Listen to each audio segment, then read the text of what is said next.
بسم اللہ الرحمن الرحیم۔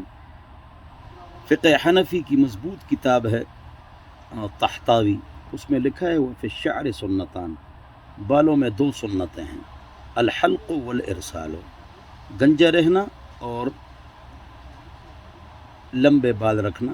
یہ لمبے بال لوگ رکھتے ہیں وہ بھی نصف کان تک ہے، نصف کان تک یہ سنت ہے۔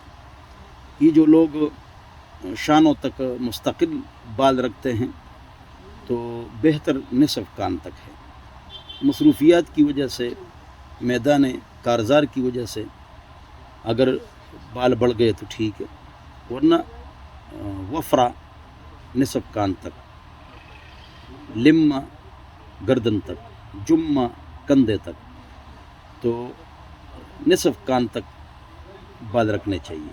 بالوں کے بال بڑے ہوتے ہیں یہ سنت ہے، داڑھی نہیں رکھتے ہیں یا چھوٹی کرتے ہیں، بھئی ایک مچھ داڑھی بھی رکھ لو اللہ کے بندے۔ تو حوالہ فقہ حنفی سنی مضبوط کتاب سے مل گیا، حدیث میں بھی ہے۔ جعفر طیار رضی اللہ عنہ کا انتقال ہوا، شہادت ہوئی تو حضور نے فرمایا کہ ان کے لیے کھانا بھیجو۔ میت کے گھر 3 دن کھانا نہیں ہے بلکہ وہاں بھیجنا، یہ سنت ہے۔ بہرحال، اور بچوں کے بال کٹے ہوئے تھے، اوپر بڑے بڑے بال تھے، پف، نیچے بالکل چھوٹے چھوٹے، جس کو حدیث میں اس کی ممانعت آئی ہے۔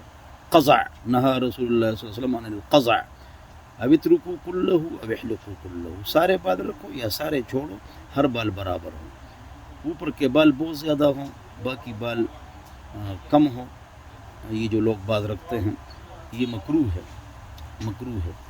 تو گنجا رہنا یہ بھی ایک سنت ہے، لیکن جس کو ہم نے بعض لوگ نہیں مانتے تھے، اس لیے میں نے 2 حوالے آپ حضرات کے سامنے 2 ریفرنس دے دیے ہیں۔